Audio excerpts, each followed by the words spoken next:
Olá pessoal, sou Jerônimo Júnior, patologista. Trago aqui mais um vídeo, sobre um tema muito frequente na rotina do patologista, que é o diagnóstico do carcinoma base celular. Esse é o primeiro de 2 vídeos que tratarei do carcinoma base celular, sendo que neste abordarei os subtipos, dando dicas e armadilhas para esse diagnóstico. E no segundo trataremos sobre os mimetizadores do carcinoma base celular. Essa é a mais comum neoplasia maligna em humano, cujo diagnóstico é simples na maioria dos casos e feito absolutamente pela hematoxilineosina. Embora esses tumores sejam de crescimento lento e que raramente vão dar metástase, menos que 0,1% vai metastatizar, precisamos entender que quando esses tumores não são diagnosticados prontamente, ou são tumores que não são excisados corretamente, com recorrência, eles podem ser destrutivos localmente, destruindo pele e até tecidos mais profundos, como cartilagem e osso. E que embora um diagnóstico seja simples, na maioria dos casos, como eu falei, feito apenas pelo HE, devemos lembrar que ele é apenas um dos tumores basaloides da pele. E por isso precisamos ficar atentos e não confundi-lo com outros tumores, principalmente tumores de anexo, como tumores foliculares benignos e até os carcinomas. Mas esse tópico nós trataremos no outro vídeo, como eu já falei, onde abordarei os mimetizadores do carcinoma base celular. Aqui falarei dos 6 achados que o patologista normalmente utiliza para fazer corretamente o diagnóstico do carcinoma base celular. Primeiro, reconhece como uma neoplasia basaloide, constituída por células pequenas, redondas, ovaladas, alongadas, com cromatina condensada e citoplasma escasso. A gente vê frequentemente na interface entre os blocos tumorais e o estômago a presença de fendas artefatuais, que são esses clefts. Nos blocos tumorais a gente vê que as células basaloides periféricas estão arranjadas perpendicularmente em relação ao estroma, dando esse aspecto empaliçada. É frequente a gente observar figuras apoptóticas e de mitose.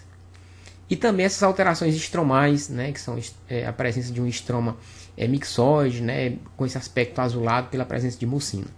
E aqui já deixo uma dica, que esse item 4 e 5, a presença de apoptose e mitose, é muito útil para diferenciar o carcinoma base celular do tricoepitelioma desmoplásico e do amartoma folicular basaloide, já que neste a gente não vai encontrar nem apoptose e nem figuras de mitose. Há vários padrões de crescimento do carcinoma base celular, genericamente classificados em subtipos agressivos e indolentes. É importante a gente reconhecer e mencionar isso em nossos laudos, porque orienta o clínico no melhor manejo do paciente, quanto ao risco de recorrência local e metástase. A gente precisa entender que esses padrões de crescimento estão em um contínuo. Em 40 a 75% dos casos, nós vamos ver múltiplos padrões na amostra que estamos analisando. E, consequentemente, a gente também já deduz que se tivermos uma amostra pequena, seja num punch, seja num shave, a gente corre o risco de classificar erroneamente. Trabalhos mostram que em 20% dos casos há discrepância na classificação feita numa amostra pequena, como punch, shave, e numa excisão. Sendo que a menção desses subtipos, como os subtipos agressivos e indolentes, que vamos ver a seguir, é muito importante pelo fato de ser o maior preditor de segmento, como eu já falei. Então, os carcinomas base celulares são classificados em carcinoma de baixo risco e de alto risco. São vários os fatores prognósticos levados em consideração para essa classificação, como localização do tumor, o tamanho do tumor e também o subtipo histológico. Dentre os subtipos histológicos classificados como de baixo risco, temos nodular, superficial, pigmentado, infundíbulo cístico e fibroepitelial.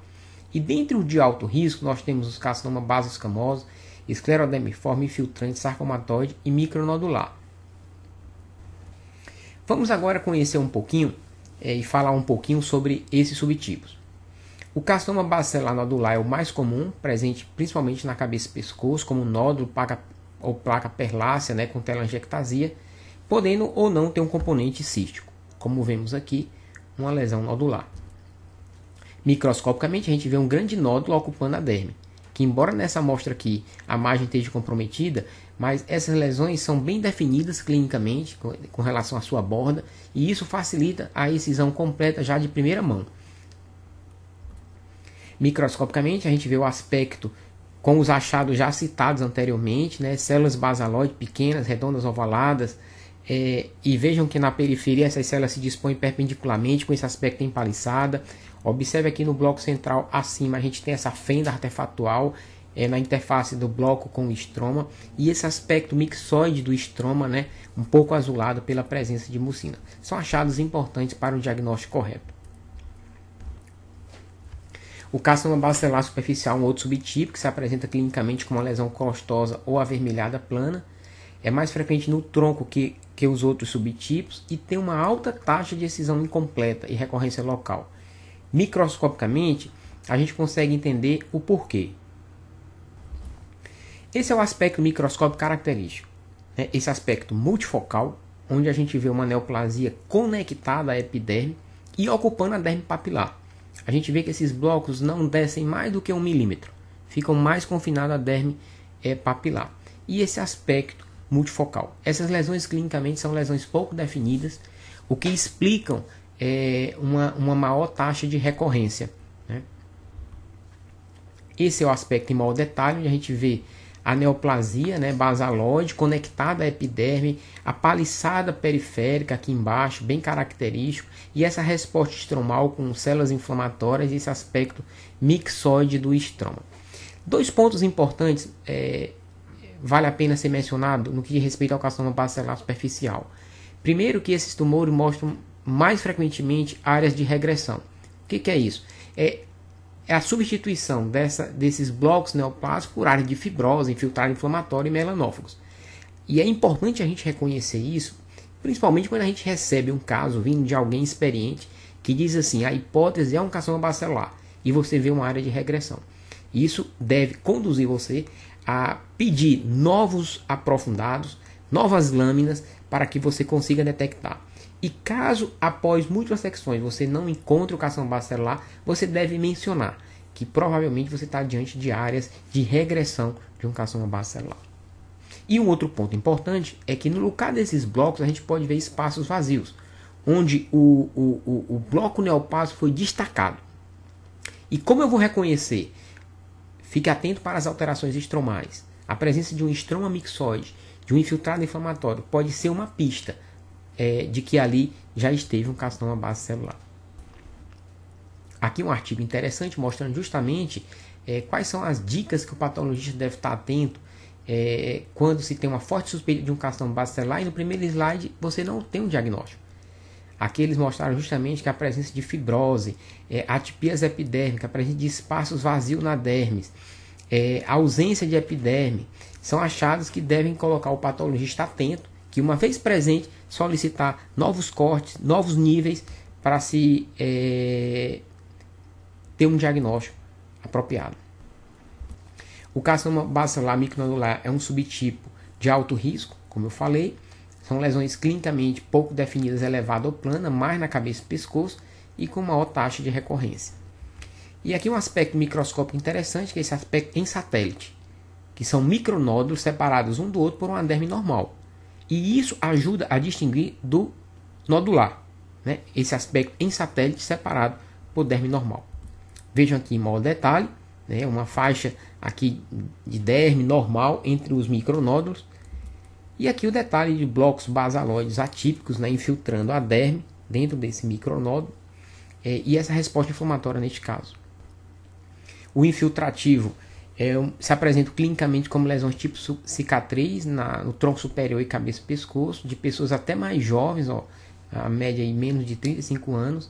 E para melhor diagnóstico desse subtipo é importante que a gente tenha uma boa representatividade, incluindo lá a derme profunda. Aqui o aspecto microscópico, a gente vê blocos irregulares infiltrando a derme. Em maior detalhe a gente vê que esses blocos irregulares têm de 5 a 8 células, né, em espessura, e a gente vê aqui um aspecto interessante que é a resposta estromal, ou seja, há uma proliferação fibroblástica, né, de permeio a esses blocos que estão infiltrando. A gente verá em seguida o subtipo esclerodermiforme, que tem achados sobreponíveis com esse subtipo, às vezes é confundido com esse subtipo, mas ao contrário desse a gente tem uma derme mais colagenizada. Essa seria a pista diagnóstica. Aqui o esclerodermiforme se apresenta como uma placa, né, que raramente vai ulcerar ou sangrar. Microscopicamente aqui em menor aumento.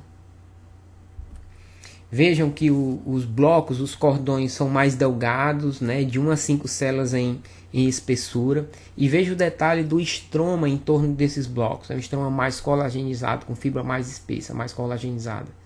E isso é uma pista para diferenciar do infiltrativo. Entretanto, em alguns casos, esses achados, como eu já falei, são sobreponíveis. E o mais importante é que reconhecê-los como de alto risco. Um outro subtipo interessante e importante de reconhecer é o baso escamoso, né, que tem, por definição tem achados de carcinoma bacelar e escamoso, comete pessoas idosas, né, a área exposta, como papilonódulo e frequente ulceração. Qual a importância desse subtipo? É justamente pelo risco de metástase, que se assemelha ao do carcinoma escamoso de 5 a 8,4% e bem superior aos outros subtipos de base celular, que é menor que 0,1%. Aqui o aspecto microscópico com áreas bem basaloides. E vejam que aqui no centro dessa imagem a gente já tem células um pouco mais com núcleos aumentados, citoplasma mais amplo eosinofílico, são áreas mais escamoides, malignas, né? Aqui o carcinoma baso escamoso. E o carcinoma bacelar com diferenciação anexial, podendo ter diferenciação folicular sebácea ou ductal. Importante o reconhecimento, principalmente para fazer diagnóstico diferencial com tumores de anexo. Aqui um exemplo de um carcinoma com diferenciação anexial, um carcinoma infundíbulo cístico, onde a gente vê esses cordões anastomosantes de células basaloides. Aqui em maior detalhe. E pequenos cistos de permeio aí preenchido por material queratínico que ajuda no diagnóstico. Então isso é um carcinoma bacelar infundíbulo cístico. E como manusear essas amostras, como reportar essas margens, né, e elaborar um laudo final. Essas espécimes devem ser adequadamente fixadas, né, em formol tamponada 10%, elas devem ser prontamente orientadas e adequadamente representadas, pintadas, para que a gente tenha uma adequada avaliação, não apenas da lesão, mas poder mencionar detalhadamente suas margens. E falando em imagem, a semelhança do que vemos em outros tumores, a gente deve evitar alguns termos como próximo, exígua, sempre que possível dar a medida, tá?